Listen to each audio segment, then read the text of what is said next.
My name's Dave DeBow, founder of MoneyPartnerFormula.com, and this show is built for everyday real estate investors who are actively doing deals and looking to scale using other people's money. So if you're an active real estate investor and you want to get featured on this show to talk about your own real estate and capital raising experiences, then just go to daveinterviewsyou.com. Now let's get rolling with this episode, and remember to subscribe for daily interview content. Welcome to the show, everybody. Zooming in from beautiful Las Vegas, Nevada. We've got a very experienced real estate investor and syndicator, Mr. Cameron Pimm. And Cameron has a ton of experience, not just in real estate, but really focused in on a specific niche or niche, depending on how you say it, which is workforce housing, multifamily properties, focusing on affordability for workforce tenants. So Cameron, welcome to the show. Great to have you. Hi, Dave. Thanks for having me. Excited to be here. I'm excited to have you. So can you give us a big picture snapshot of what your business and the portfolio looks like right now, August 2024? Yeah, we, like you said, we are focused on workforce housing in growing Sunbelt and Mountain West markets where we have lived and worked and operated before. Markets where we have strong relationships and deep market knowledge on pricing, trends, path of growth, operational efficiencies, et cetera. So, we stick to the markets we know that are in our backyard. It's worked well for us as, we've had a strong track record, which includes not losing any investor money over the course of our existence. Which these days, that's pretty good because a lot of multifamily syndicators cannot say the same thing. Yeah. I've heard some estimates as high as 70 to 80% of deals that originated in 21, 22 are facing some sort of capital call or worse.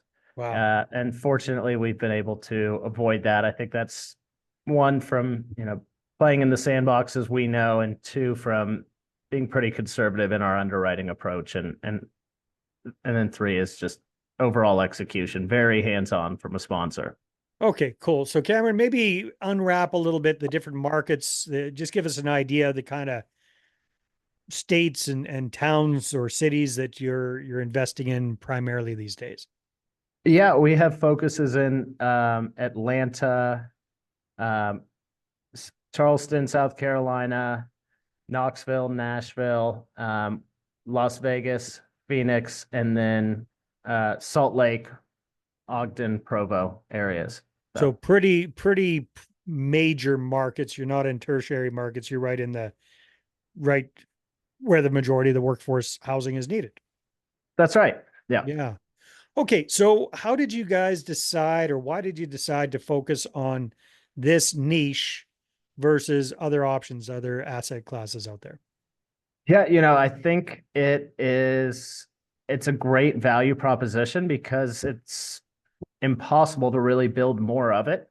And so, all of this new pressure or new supply is putting pressure.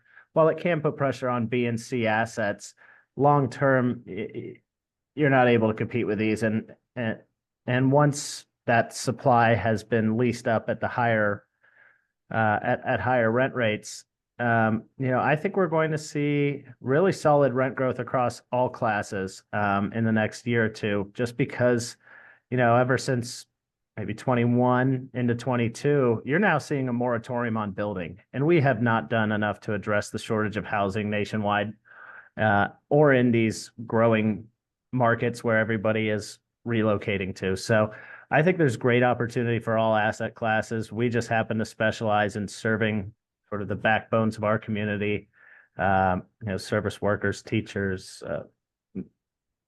So, it's been a mission for us to be able to provide quality housing that people feel proud to live in and would, have their family visit or to refer their friend to live there as well. So, we do a nice job in repositioning the asset through our renovation and then focusing on delivering quality service to our tenants as well. So maybe give us an idea, just for folks who aren't super familiar with workforce housing, maybe the compare and contrast what your units look like and what they rent for versus, let's say, the average in the same market? Let's just pick one out of a hat. Let's say Atlanta, Georgia. What do you guys have there versus what's kind of the average, and what are rentals rates there? Yeah, we like to be in entertainment and employment hubs are very close to them. So a specific submarket in Atlanta that I would point out would be Midtown. Um, we are typically several $100s less than your newer high rise or mid rise product that's highly amenitized. We're maybe an older vintage, 1960s, 70s, 80s. We do renovate to a similar scope on the interior. Hmm. However, the exterior is what it is. In many instances, we do have some of the amenities like these newer assets, but we don't have a rooftop pool at the top on floor It 26, was right? probably not a big concierge area in the That's right. Yeah, first floor. that's Yeah. exactly right. So, Yeah. our amenities are, we will do grilling stations, improve common areas. We'll add fitness centers. Interior amenities, like I said, are very similar to the A-class developments, quartz or granite countertops, tile backsplash, stainless steel appliances, uh, you know, faux wood So flooring. So it feels new.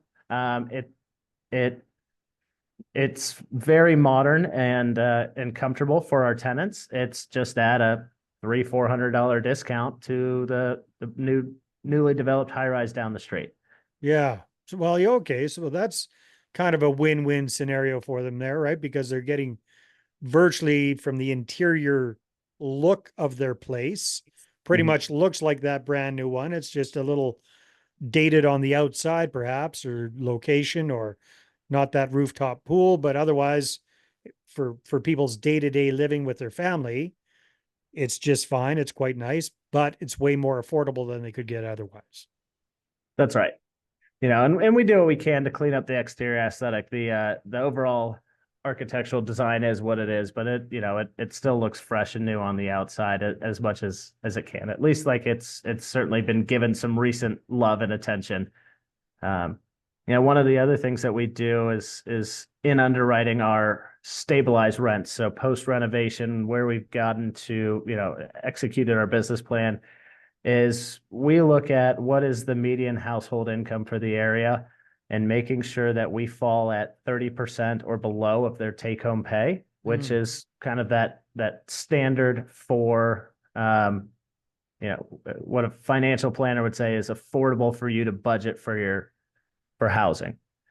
So we're very mindful of that. We're typically at a discount of 30%, even more lately with interest rates of what it would cost for a mortgage plus insurances, taxes in that area. So there's a stickiness to it from a quality standpoint and an affordability standpoint. Now, you mentioned that you guys are very hands-on with your properties. Do you do management in-house, or do you work with third-party management? How do you kind of keep tabs? So for property management, we leverage third-party property managers and relationships that we've built over the years. My partners and I have come up in operations in past lives, so we understand what it looks like and just how hard of a business it is to operate an asset and be at the site level. Mm-hmm. Um, so we want to align with our teams and the companies that are helping us execute on our vision. Um, we have 2 calls at minimum with our site teams a week.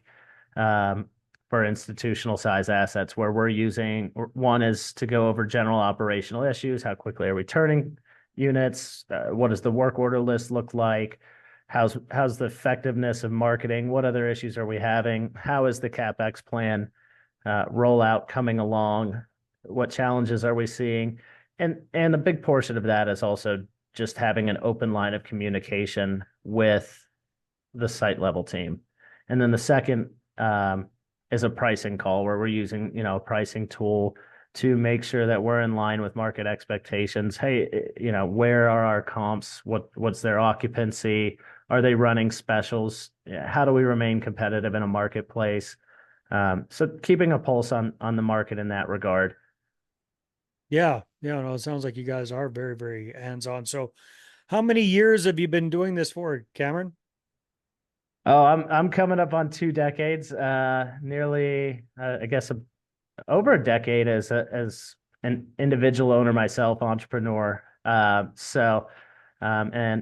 I've got partners of similar experience, and then one who has 50 years of experience. Wow. So, yeah. So we're drawing out a lot of experience in different focuses within our organization too. So, we each have our lane and know what we need to do.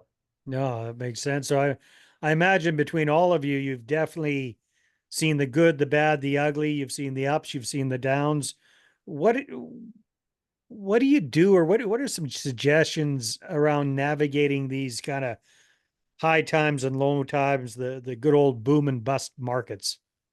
Yeah, I think keeping your eyes wide open as to what are your threats and maybe the opportunities and being realistic about it. I think if you think that there's troubled waters ahead, then by all means, I think you need to communicate to your investors what the challenges are, what you're doing to mitigate against them, so that they can understand. Uh, it's not all sunshine in all this, but they they understand that. They just need to know what threats are you looking out for? How are you mitigating them so that they can sleep at night that, hey, we have a professional at the wheel here. They're doing everything they can.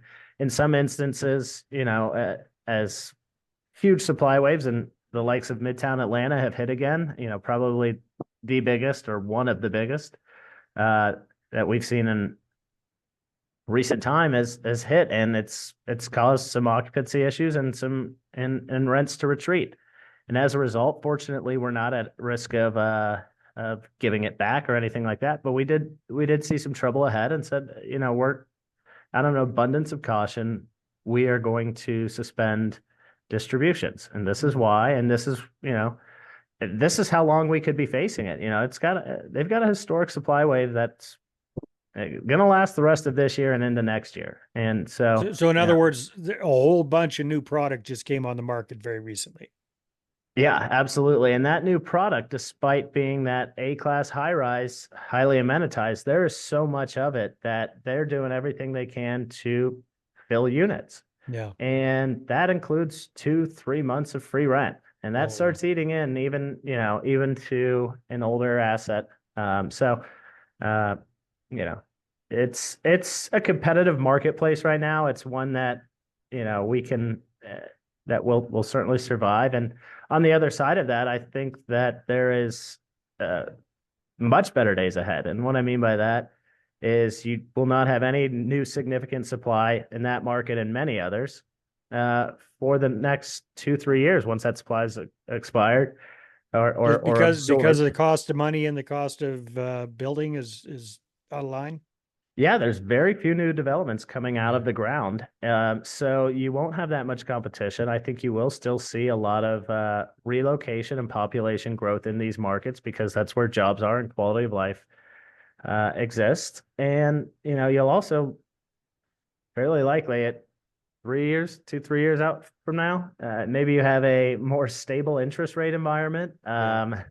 Yeah. We'll see where Fingers the economy crossed, is. that's for sure, right? Right, right. Yeah. So, we're starting to see cap rates level out and come back down a little bit now that we feel that, okay, the Fed is done raising rates. And so you combine those two factors and you could be sitting really pretty if you're able to weather this storm. And I've read a lot of big institutions that have similar investment theses. No, that makes a lot of sense. So what I'm hearing, the big lesson is be very proactive with your communication with your investors. No Mhm. last minute, surprises kind of thing. Ideally, have some of these conversations right up front when you're getting them involved in the deal. You want to show them the good side, obviously. You also want to show them the potential uh, challenges that could come down the road, and have that plan so that if you do have to, buckle down and hunker down for a little while, it's not going to break the bank for you. You can weather that storm and come out the other side stronger. That's right. Yeah. So what are the plans for you and and your company over the next 12 to 24 months, Cameron? Where do you see things going?